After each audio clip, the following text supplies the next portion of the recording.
నమస్తే, welcome to BRK news. This is Manoj. Today మన స్టూడియోలో జనసేన పార్టీకి సంబంధించినటువంటి సపోర్టెడ్ దూది వెంకట్ గారు ఉన్నారు. ప్రస్తుతం ఉన్నటువంటి సమకాలీన రాజకీయాలు, తాజా రాజకీయాల గురించి వారిని అడిగి తెలుసుకుందాం, వాళ్ళతో మాట్లాడేటువంటి ప్రయత్నం చేద్దాం. దూది వెంకట్ గారు నమస్తే అండి, ఎలా ఉన్నారు? Good good, thank you. Okay, ఏంటి పవన్ కళ్యాణ్కి వీరాభిమాని అని విన్నాం. ఎలా, ఏ విధంగా మీకు ఆయన నచ్చాల్సినటువంటి ఏ ఏ రూట్లో మీరు పవన్ కళ్యాణ్కి కనెక్ట్ అయ్యారు ఇంతకుముందు, ఇప్పుడు అవ్వబోతున్నారు ఏంటి? సో నేను నా ఎడ్యుకేషన్ ఉన్నప్పటి నుంచి కూడా కళ్యాణ్ అన్న అంటే ఈ మధ్య పాలిటిక్స్లోకి వచ్చారు, కానీ ఆల్మోస్ట్ 12 ఇయర్స్గా 13 ఇయర్స్గా. అంటే నేను చెప్పేది ప్రజారాజ్యం గురించి మాట్లాడట్లేదు, ఆయన ఇండివిజువల్గా పార్టీ పెట్టినప్పటి నుంచి చెప్తున్నా. సో యాక్చువల్లీ నేను చదువుకునేటప్పటి నుంచి కూడా నేను బేసిక్గా నేను ఎలా ఉంటాను, ఎదుటి వాళ్ళు నేను ఎవరైనా ఇష్టపడితే వాళ్ళు ఎలా ఉండాలనేది కూడా నేను మిర్రర్లో చూసుకుంటాను. అంటే కళ్యాణ్ అన్న ఫస్ట్ ఆయన క్యారెక్టరు ప్రపంచంలో అందరికీ నచ్చుతుంది, అలాగే నాకు నచ్చింది. తర్వాత ఆయన యాక్టింగ్. సో అప్పటి నుంచి ఆ క్యారెక్టర్ ఆయన మీద ఉన్న ప్రేమ అలా బిల్డ్ అవుతూ ఈవేళ ఆయన ఒక ఇంత పెద్ద పొజిషన్కి వచ్చిన తర్వాత ఆ ప్రేమ అలా పెరుగుతూనే ఉంది, కానీ తగ్గదు, ఎప్పటికీ తగ్గదు. సో ఆ విధంగా కళ్యాణ్ అన్న అభిమాని అయ్యాను. ఇంకా ఈ మధ్య నేను కొన్ని ఛానల్స్లో పొలిటికల్గా వాయిస్ ఇస్తున్నాను, జనసేన రిలేటెడ్గా ఇస్తున్నాను.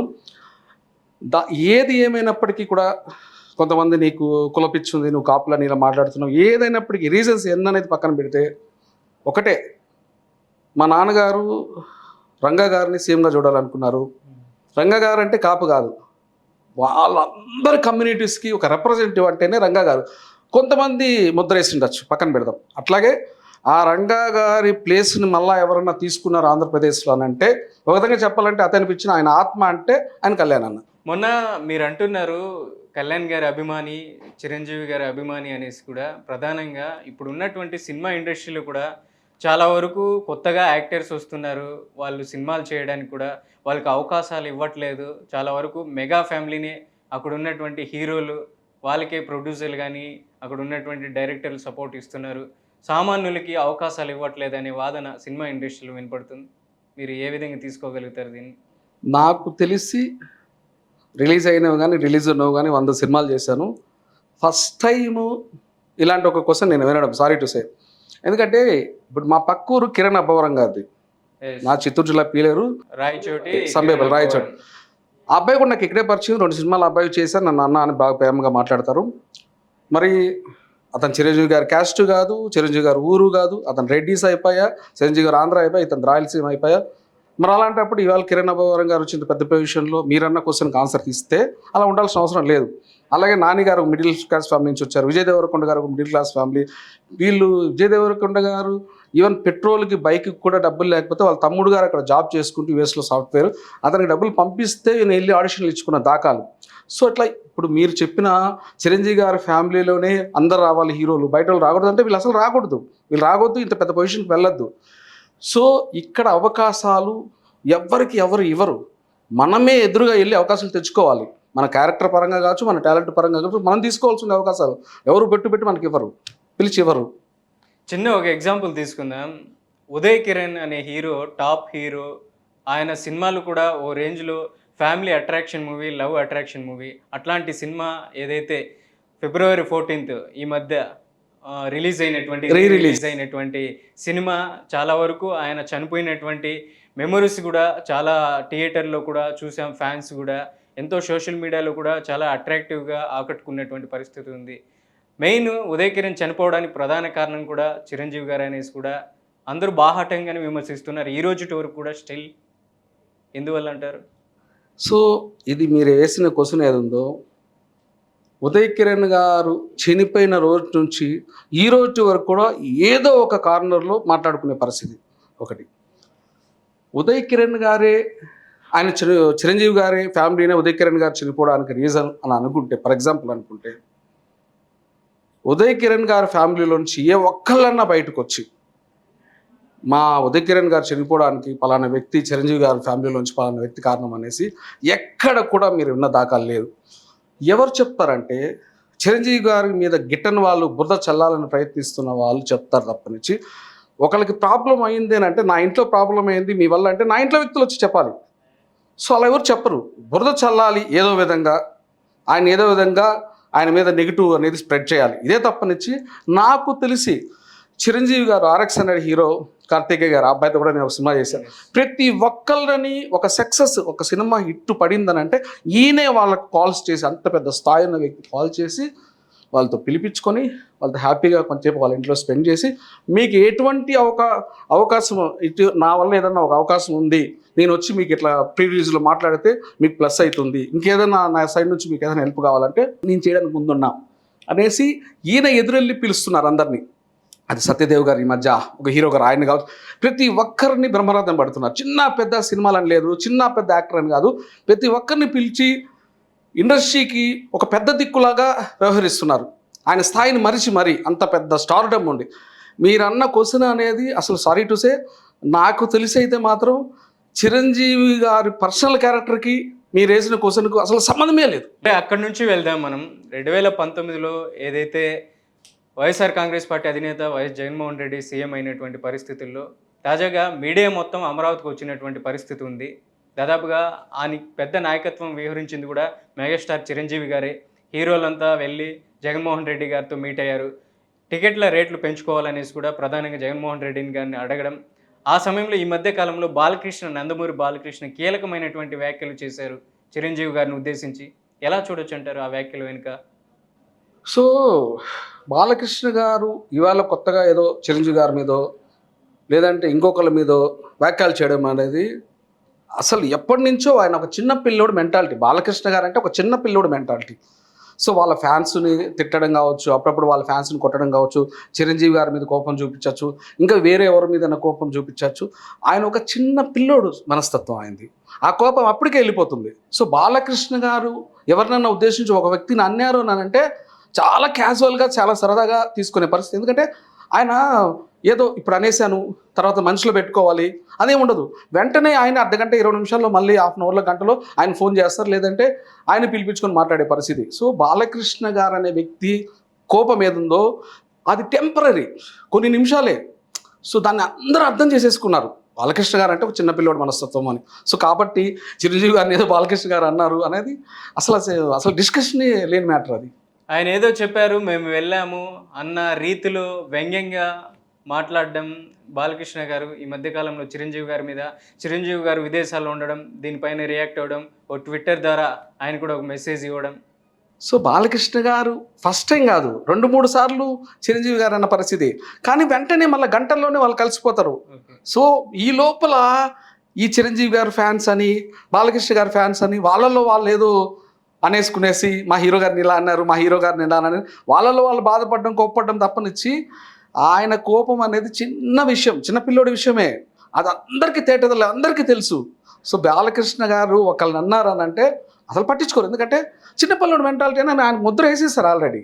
ఓకే, మీరు ఈ డిస్కషన్లో ఒక టాపిక్ లేవనెత్తారు, వంగవీటి మోహన్ రంగా గురించి. ప్రధానంగా విజయవాడ రాజకీయాల్లో ఆయనకంటూ ఒక పేరు ఉంది. విజయవాడే కాదు, ఆంధ్రప్రదేశ్లో కాపులకు సంబంధించినటువంటి విషయంలో వంగవీటి మోహన్ రంగా గతంలో చాలా సందర్భాల్లో పోరాడారు కాపుల తరపునని.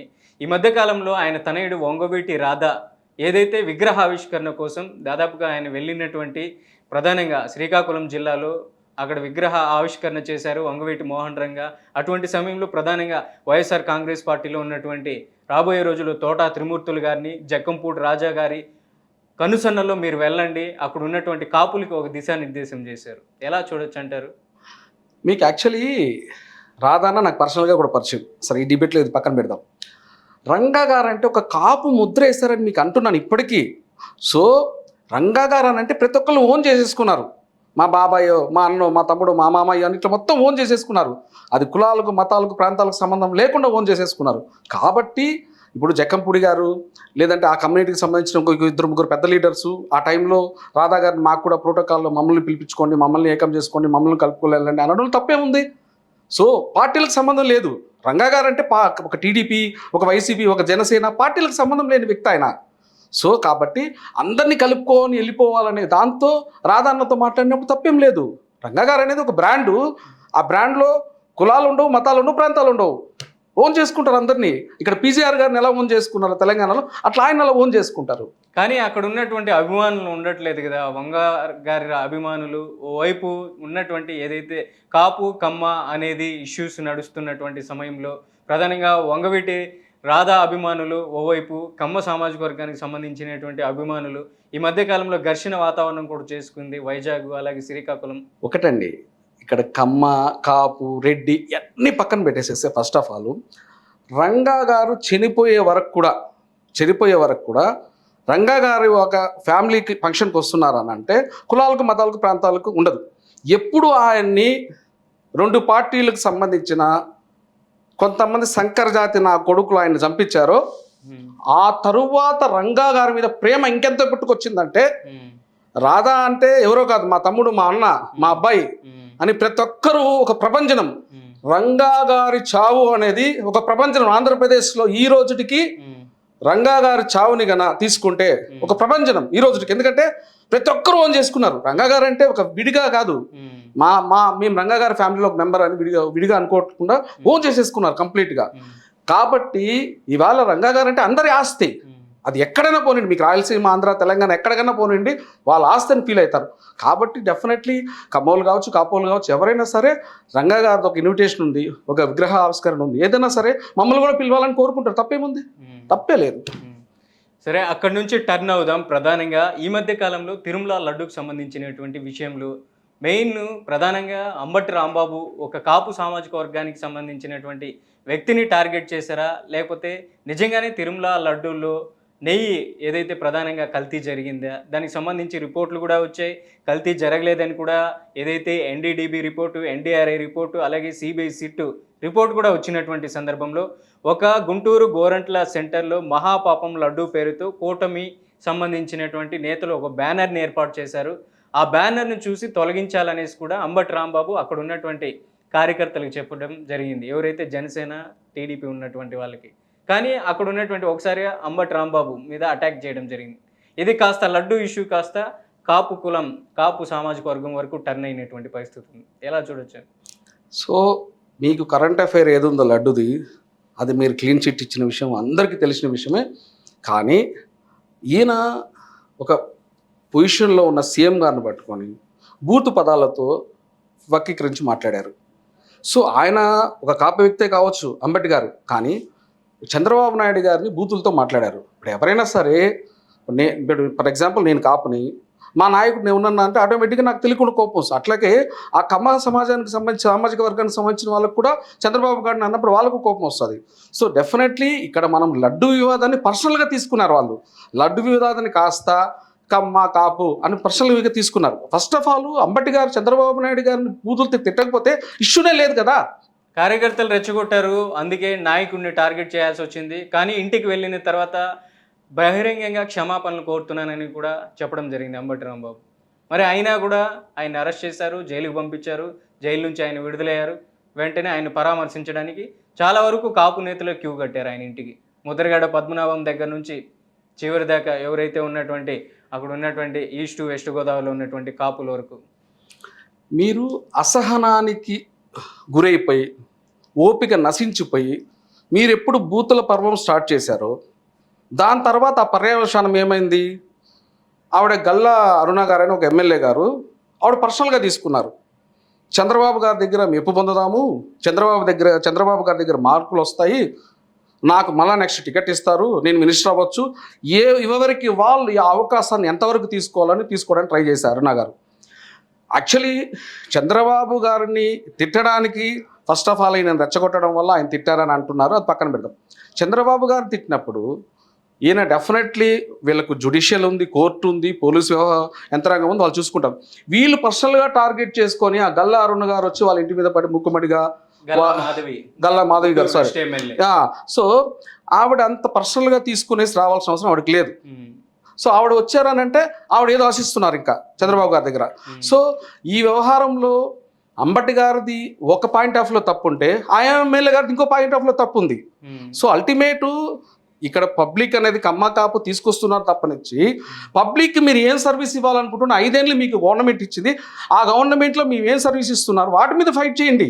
ప్రతిపక్షాలు ఎప్పుడు కూడా గవర్నమెంట్ ఏం వర్క్స్ చేయాలి పబ్లిక్కి, ఇంకా ఏం వర్క్స్ పెండింగ్లో ఉన్నాయి, ఫర్దర్గా మీరు ఇంకేదైనా చేయగలుగుతారా ఈ 3 ఏళ్ల పాలనలో, వాటి మీద డిబేట్స్ పెట్టుకోవాలి తప్పనిచ్చి కమ్మ కాపు ఇప్పుడు ఆవిడ పాయింట్ ఆఫ్ మా ఆవిడ గల్లా గారిది ఆవిడ ఒక రీజన్ ఉంది, నెక్స్ట్ మళ్ళీ నేను టికెట్ వస్తుంది చంద్రబాబు గారి దగ్గర నేను ఫోకస్ అవుతాను, ఇక్కడ పర్సనల్గా తీసేసేయండి. మీరు పబ్లిక్ సర్వెంట్స్ 5 ఏళ్ళు మీకు అవకాశం ఇచ్చారు, దానికి వాళ్ళకి ఏం చేస్తారో అది చేయండి ఫస్ట్ మీరు. రైట్. అక్కడ నుంచి ప్రధానంగా ఏదైతే పవన్ కళ్యాణ్ అభిమాని అనేసి మీరు చెప్తున్నారు, పవన్ కళ్యాణ్ ఏదైతే 2019, 2024 ఎన్నికలకు ముందు ఒక హామీ అయితే ఇచ్చారు, ప్రధానంగా ఈ రాష్ట్రంలో మహిళల పట్ల చాలా వరకు అఘాయిత్యాలు జరుగుతున్నాయి, నేను వచ్చిన తర్వాత మొదటి సంతకం మహిళల మీద అత్యాచారాలు జరగకుండా ఏదైతే వాటి మీద నేను సంతకం పెడతాననేసి కూడా చెప్పారు.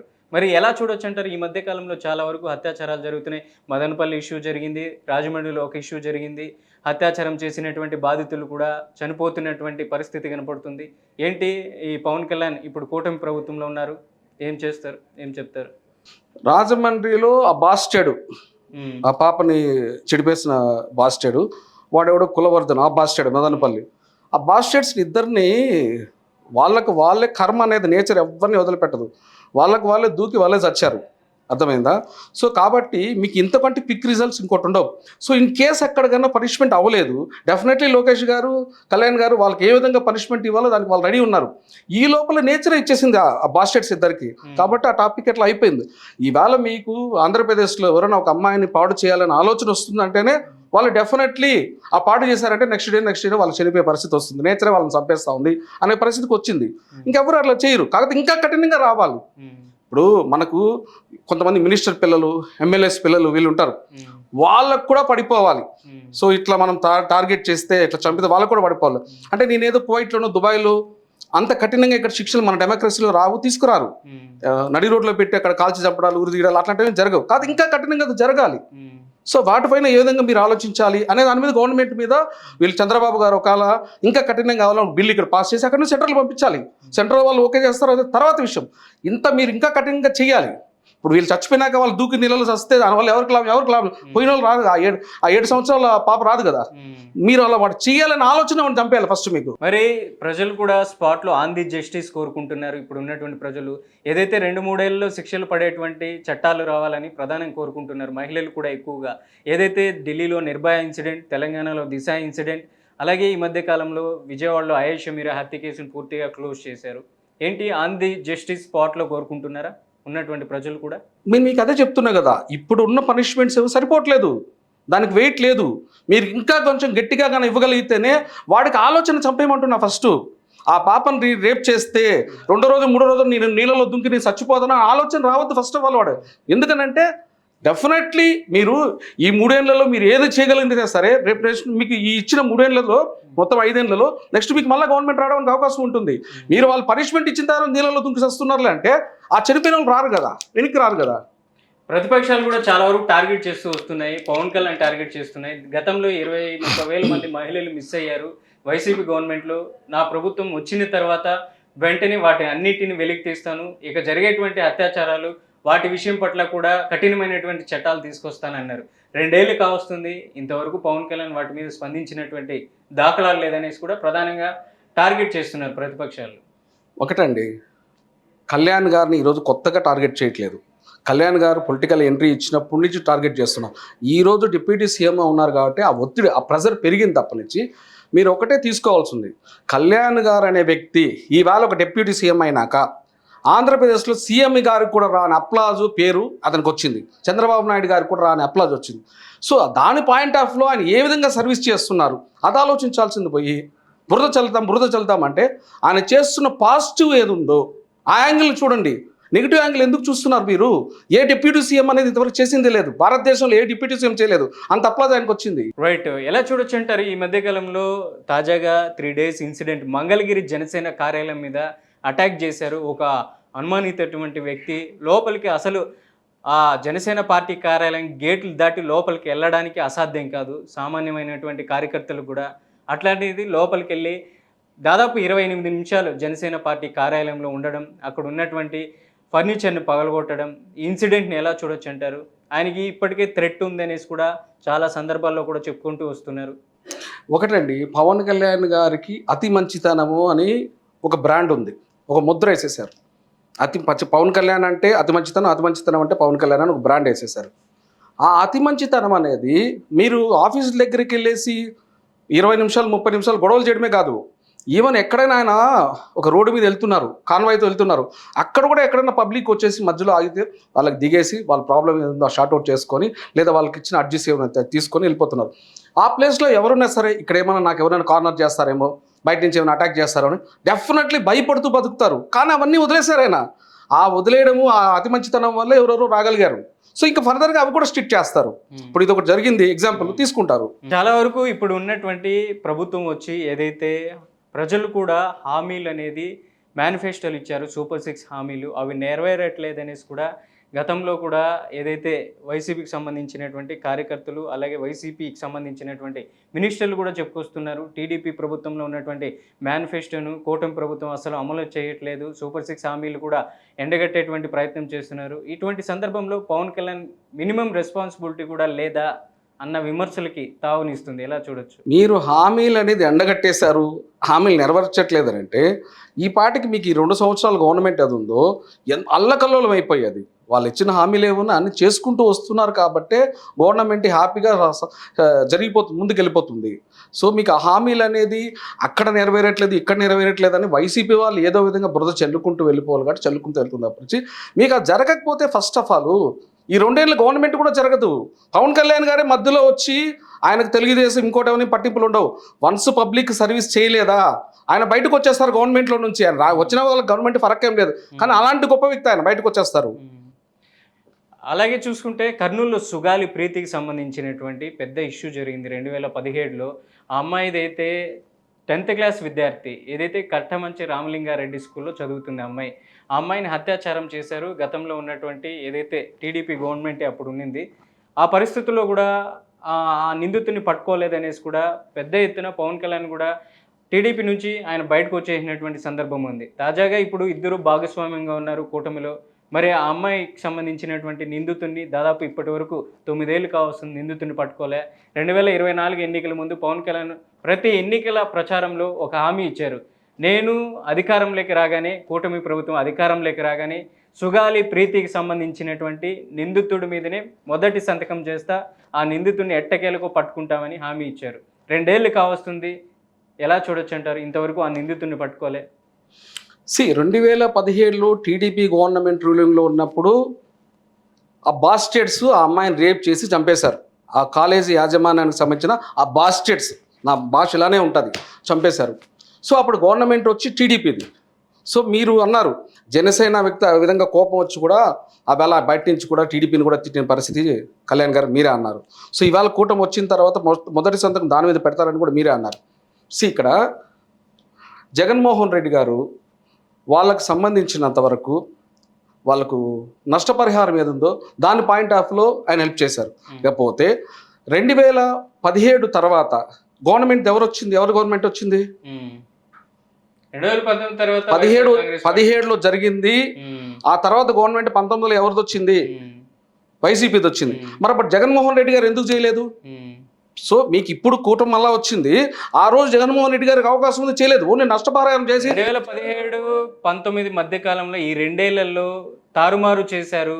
అక్కడ జరిగినటువంటి అత్యాచారానికి సంబంధించినటువంటి ఎవిడెన్స్ కూడా ఏవి దొరకనటువంటి పరిస్థితి, వాటిని కూడా తారుమారు చేశారు అనే విమర్శలు కూడా వినపడుతున్నాయి. అప్పుడు ఎవరు గవర్నమెంట్ టీడీపీ ఉన్నది. మీరు ఎవరిని టార్గెట్ చేయాలి? YCP. Next government immediately form అయింది వైసీపీ. ఎవరిని టార్గెట్ చేయాలి? టీడీపీని టార్గెట్ చేయాలి. జనసేన గవర్నమెంట్లో ఉందా? లేదు.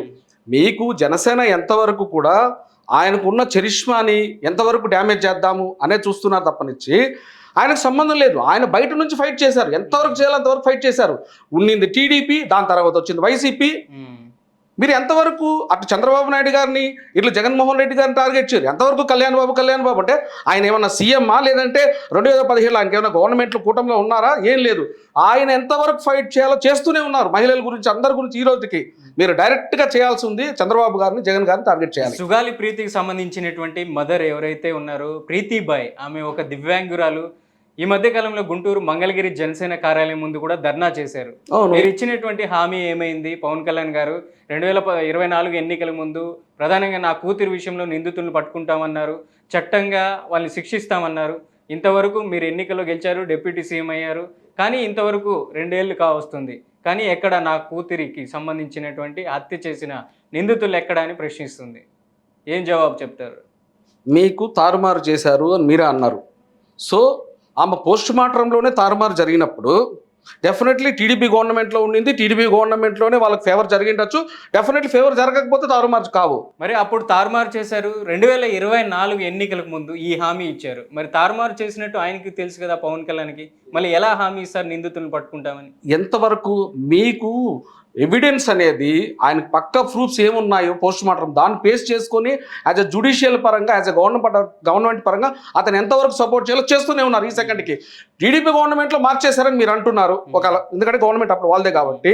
మీరు డెఫినెట్లీ నెక్స్ట్ వైసీపీ వచ్చింది, వైసీపీ మీద ప్రెజర్ చేయాల్సి, వైసీపీ వాళ్ళు పట్టించుకోకుండా నష్టపరిహారం ఇచ్చి గమని వెళ్ళిపోయారు. ఇప్పుడు ఆయన ఈ వీళ్ళకి ఏవి ఎవిడెన్సెస్ ఉన్నాయో దాన్ని బేస్ చేసుకొని ఫైట్ చేస్తున్నారు. నాట్ ఓన్లీ సుగాలి ప్రీతి, ప్రతి కేసులో కూడా ఆయన ఎంతవరకు అవుట్ రైట్ వెళ్ళి ఫేవర్ చేయాలో చేస్తున్నారు. అసలు ఆయన పాలిటిక్స్ అనేది ఎలా తీసుకున్నారంటే, మనకి ఇండియాలో ముగ్గురే పొలిటీషియన్స్, యోగి ఆదిత్యనాథ్ గారు, నరేంద్ర మోడీ గారు, పవన్ కళ్యాణ్ గారు. ఏమీ ఆశించకుండా నిస్వార్థంగా సేవ చేసేది ముగ్గురే. మీతో అందరూ కూడా ఎంతో కొంత పని చేసుకుంటూ డబ్బులు సంపాదించుకుంటూ చేస్తున్నారు తప్పనిచ్చి ప్యూర్లీ ఈయనే. మళ్ళీ ఈయన వరకు వస్తే యోగి ఆదిత్యనాథ్ గారికి, నరేంద్ర మోడీ గారికి వేరే బిజినెస్ లేవు. ఈయనకి యాక్టింగ్ అనే ఒక ప్రొఫెషన్ ఉంది. దాంట్లో వచ్చి ఉన్న రెమ్యునరేషన్స్ కూడా వరస్ట్ కేసులో 50% డే 1 ఫస్ట్ సినిమా నుంచి కూడా పబ్లిక్ పెడుతున్నారు. సో కాబట్టి చెప్తున్నా, కళ్యాణ్ గారిని ఆయన క్యారెక్టర్ ఎంత గొప్ప అనే విషయము వైసీపీకి తెలుసు, టీడీపీకి తెలుసు. ఇంకోటి కూడా మీకు చెప్తున్నాం, 2029 ఎలక్షన్స్లో గన 2.5 years కళ్యాణ్ బాబు, 2.5 years లోకేష్ బాబు ఉండాలి సీఎంగా. ఇది గాన ఫస్ట్ మళ్ళీ 2.5 years కళ్యాణ్ బాబే ఉండాలి, తర్వాతే లోకేష్ బాబు 2.5 years. మేము చంద్రబాబు నాయుడు గారిని మేము నమ్మము. ఇది జరగని పక్షంలో ఎక్కడ జనసేన ఎమ్మెల్యేలు, ఎంపీలు ఎక్కడ కంటెస్ట్ చేస్తున్నారు అక్కడ మాత్రం మద్దతు ఉంటుంది. మీద అది కంప్లీట్గా బీజేపీ కూడా టీడీపీకి మద్దతు ఉండదు. అక్కడ వైసీపీకి దగ్గర నుండి మేమే ఓట్లు వేయించి గెలిపించే ప్రయత్నం చేస్తాం. అవకాశం ఉంటుందా?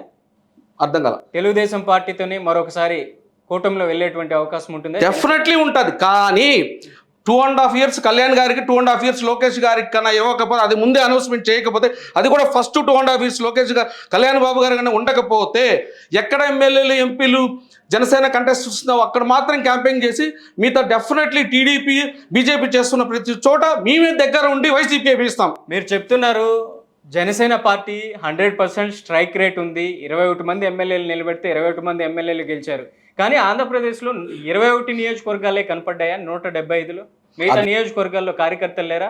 జనసేన సైనికులు లేరా? అభిమానులు లేరా? అలా చెప్పారు. చాలా వాల్యుబుల్ క్వశ్చన్ సార్. నేను 2014లో ఏమి ఆశించుకున్నాను, నిస్వార్థంగా చంద్రబాబు నాయుడు గారు సీఎం అవ్వడానికి ఒక్క పవన్ కళ్యాణ్ గారు తప్పనిచ్చి ఎవ్వరు చేయరు.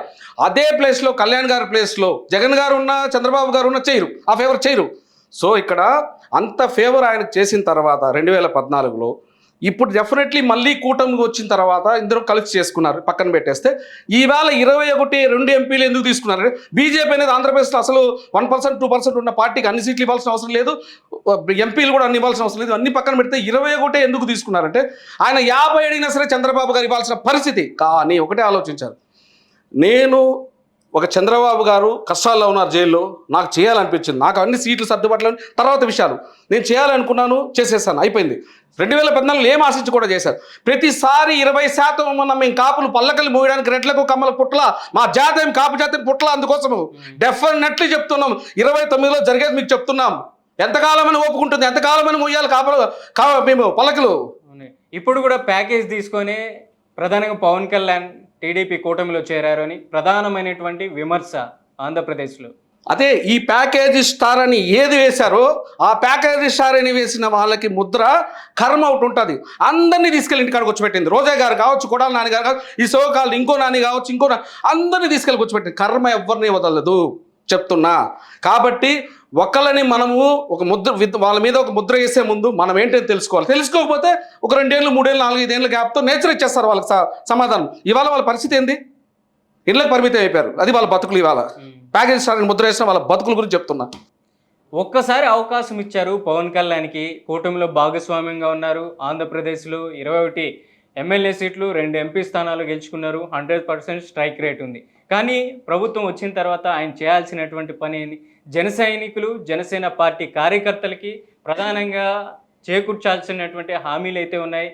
పార్టీ క్యాడర్ని నిలబెట్టుకోవాల్సినటువంటి అధినేత పవన్ కళ్యాణ్, కానీ ఇటువైపు కన్నెత్తి కూడా చూడట్లేదనేసి కూడా జన సైనికుల ఆవేదన. ఎలా చూడొచ్చు అంటారు? ఏమండి, జన సైనికులు నిజంగా ఆవేదన పడుతుంటే ఇంత ప్రపంచం అనేది మీకు ఓటింగ్ శాతం పెరుగుతూనే పోతుంది, ఇవాళకి తగ్గట్లేదు. అర్థమైందా? ఇంత మీరు అన్నట్టు దాంట్లో వాస్తవం అయితే ఉంది. 2024లో జన సైనికులు అలాగే టీడీపీతో పొత్తు పెట్టుకొని వాళ్ళు కూడా పోరాడారు. కానీ ఏదైతే 2 ఏళ్ళు కావస్తుంది, ఇంతవరకు వాళ్ళకి ఏ విధంగా సహాయం చేయలేకపోయినటువంటి పరిస్థితి ఉంది. పొంతన కుదరట్లేదు నియోజకవర్గాల్లో టీడీపీకి జనసేనకి. అదేనండి, నేను అక్కడికే వచ్చాను. 14లో నిస్వార్థంగా చేశారు, 29లో పొత్తు చేశారు. ఆయన జైల్లో చూసి జాలిపడి ఆయన మీద ఉన్న ప్రేమ ఇంకా పెరిగి, అతని మీద రెస్పెక్ట్ పెరిగి, చంద్రబాబు గారి మీద అతను చూసిన అతని దీన స్థితిలో చూసి ఇవన్నీ చూసి కాంప్రమైజ్ అయిపోయి మనసు చెల్లించిపోయి అవుట్ రేట్లో వచ్చి చేశారు.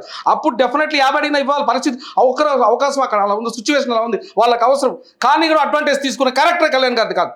ఈ రోజు డెఫినెట్లీ 29లో ఆయన నమ్ముకున్న ప్రతి ఒక్కళ్ళకి కూడా న్యాయం జరుగుతుంది. జరగకపోతే జనసేన నాయకుడు పవన్ కళ్యాణ్ రావాలంటే ప్రస్తుతం జన సైనికులనైనా క్యాడర్నైనా అప్రమత్తం చేయాలి. క్యాడర్కి ఏదో విధంగా పార్టీలో ఉన్నారు, అధికారంలో ఉన్నారు, చేయాలి కదా. చాలా సందర్భాల్లో కూడా వాళ్ళు పట్టించుకున్నటువంటి దాఖలాలు లేదని కూడా జన సైనికులు ఆవేదన వ్యక్తం చేస్తున్నారు. ఇప్పుడు నేను మాట్లాడుతాను, నా గొంతు కాదు. మీరు 175 కాన్స్టిట్యున్సీలో నుంచి జనసేన కార్యకర్తలు, వీర మహిళలు, కాపు బిడ్డలు వీళ్ళందరితో మమేకమై నేనున్నా. ఈరోజు నాకు అవకాశం వచ్చిన ఛానల్స్ నుంచి మాట్లాడడానికి వాళ్ళకి రాలేదు. వాళ్ళ గొంతుకు వాళ్ళ వాయిస్ నేను మాట్లాడుతాను. అది ఇంకొక 3 సంవత్సరాలనే ఓపిక పడతారు, కన్ఫామ్డ్గా పడతారు. 29 నుంచి ఓపికలు ఉండవు. ఎందుకంటే ప్రతి అధ్యక్షులు కూడా పార్టీ పెట్టినప్పుడు సీఎం అవ్వాలనుకుంటారు. ఆయన కాంప్రమైజ్ అయ్యారు జీవితం. సో ప్రతి దానికి ఒక ఎండ్ ఉంటుంది, ఆ కాంప్రమైజ్ కూడా ఒక ఎండ్ ఉంటుంది, ఎక్స్పైరీ డేట్ ఉంటుంది. అయిపోయింది, ఇంకా పల్లకిలు మొయ్యము. 20% మేము కాపులు ఉన్నాం. అంతకు మించి కులాలు, మతాలు, ప్రాంతాలకు సంబంధించిన అన్ని కోట్లలో కూడా కళ్యాణ్ అభిమానులు ఉన్నారు. మీకు డెఫినెట్లీ 29లో ఎవరెవరు పనిచేస్తున్నారో జనసేన కోసం ప్రతి ఒక్కరికి న్యాయం జరుగుతుంది. అన్నీ ఉన్నప్పుడే ఇల్లు చక్కదిద్దుకోవాలనే సామెత ఉంది. జన సైనికులు కూడా అదే కోరుకుంటున్నారు. ప్రభుత్వం అధికారంలో ఉంది, ఇప్పుడే చేయాల్సినటువంటి పరిస్థితి ఇప్పుడు చేయలేని అధినేత పవన్ కళ్యాణ్ జన సైనికులకి నెక్స్ట్ గెలుస్తాడనే నమ్మకం ఎలా ఏర్పడుతుంది? జనసేనలకు సంబంధించినటువంటి క్యాడర్ కూడా నిర్వీర్యం అయిపోయేటువంటి అవకాశం 2029 నాటికి ఉంటుందని ప్రధానంగా ప్రతిపక్ష పార్టీ ఆరోపిస్తుంది. జన సైనికులు కూడా అదే విధంగా ఆరోపిస్తున్నారు. మీకు గ్రాఫ్ అనేది పెరుగుతూనే పోతుంది. జనసేనది నెంబర్ 1. ప్రజెంట్ ఆయన డిప్యూటీ సీఎం కాదు, కన్ఫామ్డ్గా ఆయన 29 వరస్ట్ కేసులో 2.5 సంవత్సరం సీఎం సీట్లో ఫస్ట్ ఆయనే కూర్చుంటారు. కూర్చొని పక్షంలో ప్రతి ఒక్కరు బయటకు వచ్చేస్తారు. ప్రతి ఒక్కరు బయటకు వస్తే నేను ఎలా నా గొంతు బయటకు వచ్చిందో ప్రతి ఒక్కరు గొంతు బయటకు వస్తుంది. అక్కడ వరకు అదన్నీ జరగవు. ఎందుకంటే చంద్రబాబు గారు, లోకేష్ గారి కెరీర్ ఆయనకి ఎంత ముఖ్యమో కళ్యాణ్ కెరీర్ మాకు అంతకంటే ఎక్కువ మాకు ముఖ్యం. జనసేన పార్టీ అభిమానులు, కార్యకర్తలు ఊహాజనితంగా ఆలోచిస్తున్నారు. కానీ అక్కడ అంతవరకు లేదు, అంత సీన్ లేదు అన్న అభిప్రాయాలు కూడా వినపడుతున్నాయి. టీడీపీ కీ రోల్ పోషిస్తుంది. టీడీపీ ఎలా చెప్తే, అధినాయకుడు ఎలా చెప్తే అలా పాటించాల్సినటువంటి పరిస్థితి అక్కడ ఉంది. టీడీపీ ఎలా చెప్తే అలా పాటించాలి అనే పరిస్థితి అక్కడ ఉంటే నరేంద్ర మోడీ గారికి, చంద్రబాబు గారిని అలయన్స్లో తీసుకుందాం మీ కుటుంబంలో అని ఒప్పించిన వ్యక్తే కళ్యాణ్ అన్న. ఆయనకే అంత సీన్ లేకపోతే ఈవేళ టీడీపీ కూటమిలో ఉండదు. టీడీపీ పార్టీ ఈయనే కన్నా డెసిషన్ తీసుకొని ఆయన బాధలో ఉంటే పరామర్శించకపోతే అసలు ఆయన సీఎంగానే ఉండరు. సో ఇక్కడ నరేంద్ర మోడీ గారి దగ్గర కళ్యాణ్ గారి స్థాయి ఏంటో తెలుసు, ప్లస్ ఆయన వ్యక్తిత్వం ఏంటో పబ్లిక్కి తెలుసు. ఆయనే లేకపోతే మన కూటమి లేదని కూడా తెలుసు. రైట్, మీరు అన్నారు పాయింట్ ఉంది. 2029లో 2.5 సంవత్సరం పవన్ కళ్యాణ్, 2.5 సంవత్సరం నారా లోకేష్ సీఎం అంటున్నారు. మరి ఆయన ఈ మధ్య కాలంలో చాలా సందర్భాల్లో ఏదైతే విశాఖలో, వైజాగ్లో జరిగినటువంటి ఏదైతే పెట్టుబడుల భాగస్వామ్య సదస్సు జరిగింది, ఆ మీటింగ్లో కూడా చెప్పారు చాలా వరకు 2035, 2044 వరకు కూడా చంద్రబాబు నాయుడు గారి సీఎంగా ఉంటారు అనేసి ఆయన చెప్పుకొస్తున్నారు. అదేనండి, ఇప్పుడు ఆయనకు ఒక అతి మంచితనం అని ఒకటి ఉందనేసి ముద్ర వేస్తారని చెప్తున్నా నేనే. సో ఆయన అతి మంచితనం వల్ల మాట్లాడచ్చు. పబ్లిక్ ఓట్లేసేది మేమే కదా, మేమెందుకు ఒప్పుకుంటామండి? చంద్రబాబు నాయుడు గారు జీవితకాలం 150 ఏళ్ళు 200 ఏళ్ళు ఆయన ఉంటే మేమెందుకు ఒప్పుకుంటామండి? మాకేం అవసరం? అది మా నాయకుడు ఉండద్దా? ప్రధానంగా డిప్యూటీ సీఎంతోనే సరిపెట్టుకునేటువంటి అవకాశం ఉంటుందా? ఇక ఉన్న 3 ఏళ్ళు దాదాపుగా హోంశాఖ కావాలని పట్టుబడుతున్నటువంటి పరిస్థితి పవన్ కళ్యాణ్కి ఉంది. ఏమండి, చంద్రబాబు గారు ఒకటే చెప్పారు కళ్యాణ్ గారికి, మీకు ఏ పోర్ట్ఫోలియో, ఏ శాఖలు మీరు కావాలో తీసుకోండి, తర్వాత నేను లోకేష్ కూడా తర్వాత ఏ శాఖ అయినా ఇస్తానంటే ఆయన పట్టుబట్టి ఆయనకి ఏ శాఖలు కావాలో అవి తీసుకున్నా. ఆయన హోమ్ మినిస్టర్ కావాలంటే ఒక కాఫీ తాగినంత పని అప్పుడే తీసుకునేవాళ్ళు. ఆయన వద్దన్నారు. ఆయన దేని మీద ఫస్ట్ కాన్సన్ట్రేషన్ పెట్టారు, రోడ్లు. So minimum basic. మరి నాగబాబు గారు అడిగిన మంత్రి పదవి ఇచ్చారా? నాగబాబు గారికి మంత్రి పదవి ఎందుకు, ఆయన ఎందుకు అడుగుతారు? చాలా సందర్భాల్లో కూడా పార్టీ నుంచి ఒక పోర్ట్ఫోలియో కావాలి, నాగబాబు గారికి ఇప్పించుకోవాలి అన్న పవన్ కళ్యాణ్ నుంచి కూడా వినపడుతుంది. కానీ ఎటువంటి సందర్భాల్లో ఎమ్మెల్సీతోనే సరిపెట్టారు అనే వాదన కూడా వినపడుతుంది. ఏమండి, అసలు నాగబాబు గారికి మినిస్టర్ అవ్వాలనే ఆలోచన ఆయనకు లేదు. కళ్యాణ్ అన్న వచ్చేసి నాగబాబు గారిని మినిస్టర్ చేయాలనే ఉద్దేశం ఆయనకు లేదు. ఎంతవరకు మీరు అతనికి వస్తున్న చరిష్మాని డ్యామేజ్ చేయాలి అనే దాంట్లో ఆలోచిస్తున్నారు తప్పనిచ్చి వైసీపీ వాళ్ళు. అంతకు మించి కళ్యాణ్ అన్నకు అసలు చెప్తున్నాం కదండి, కళ్యాణ్ అన్న వ్యక్తి ఆయనకి తరఫు నుంచి ఎవరిని కూడా బంధువులు కావచ్చు, ఫ్రెండ్స్ కావచ్చు, ఎవరిని కూడా ఆయన వచ్చి మీకు ఈ పోస్ట్ ఇస్తా, ఆ పోస్ట్ ఇస్తా, నా కోసం ఈ పని చేయండి, ఆ పని చేయండి, మభ్యపెట్టి మాయ చేసి దాఖలు ఆయన డిఎన్ఏలో లేదు. మరి ప్రధానంగా ఏదైతే ఆంధ్రప్రదేశ్కి ప్యాకేజ్ అనేది ఇవ్వనటువంటి పరిస్థితుల్లో, ఏదైతే 2014లో తెలంగాణ రాష్ట్రం నుంచి ఆంధ్రప్రదేశ్ డివైడ్ అయినటువంటి పరిస్థితుల్లో ప్యాకేజ్ రానటువంటి పరిస్థితుల్లో, ప్రధానంగా 2017లో టీడీపీ నుంచి పవన్ కళ్యాణ్ సైడ్ అయిపోయారు. ఆ తర్వాత మళ్ళీ కలిశారు.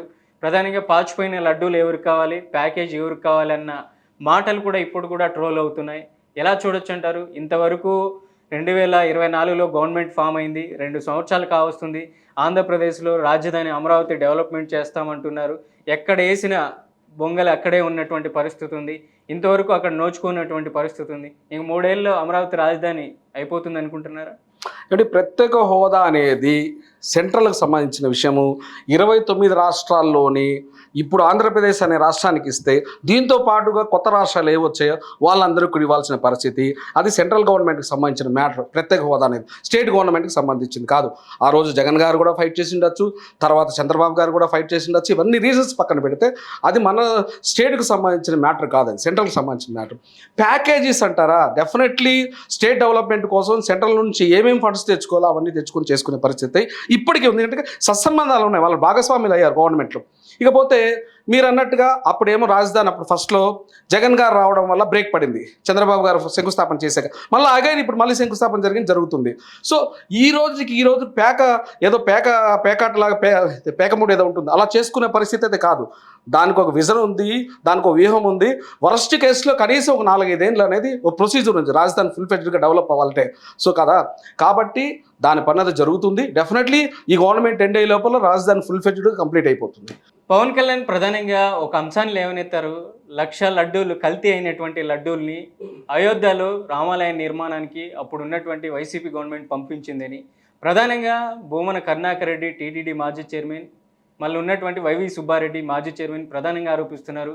అప్పుడు అయోధ్య రామాలయ నిర్మాణానికే లడ్డూలకైనా పంపిస్తామంటే ప్రస్తుతం ఉన్నటువంటి ఏదైతే టీటీడీలో బోర్డు మెంబర్గా ఉన్నటువంటి సౌరవ్ బోరా, ఏదైతే అమిత్ షాకి అత్యంత సన్నిహితుడు, సౌరవ్ బోరా టీటీడీ బోర్డు మెంబర్లో వన్ ఆఫ్ ది బోర్డు సభ్యుడు. అలాగే ఇక్కడ హైదరాబాద్లో ఉన్నటువంటి మై హోమ్ గ్రూప్స్ అధినేత Rameshwar Rao one of the board member. ఈ ఇరువురు అయోధ్యకి 1,00,000 లడ్డూలు పంపిస్తామంటే మేమే మా స్వతహాగా 2,000 కేజీలు నెయ్యి తీయిస్తామని చెప్పారు. వాళ్ళే తీయించారు. తీయించినటువంటి నెయ్యితోనే లడ్డూలు తయారయ్యాయి. మరి పవన్ కళ్యాణ్ గారు ఎలా ఆరోపిస్తారు ఆ లడ్డూల్లో కల్తీ జరిగింది, ఆ లడ్డూల్ని అయోధ్యకి పంపించారు?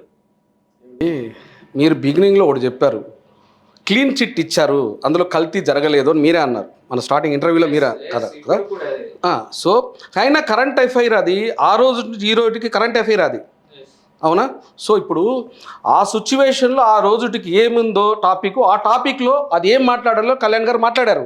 సో ఆ తర్వాత రీసెంట్లీ వీక్ డేస్ అప్పుడు లేదు, అదంతా షార్ట్ అవుట్ అయిపోయింది, క్లీన్ చిట్ వచ్చింది, ఆ సబ్జెక్ట్ పక్కన పెట్టేసి ప్రజల కోసం మనం ఏం చేయాలి, దీని మీద ఫోకస్ చేద్దాము, స్టేట్ డెవలప్మెంట్ కోసం ఫైట్ చేద్దాము అందరం కలిసి అని అన్నారు.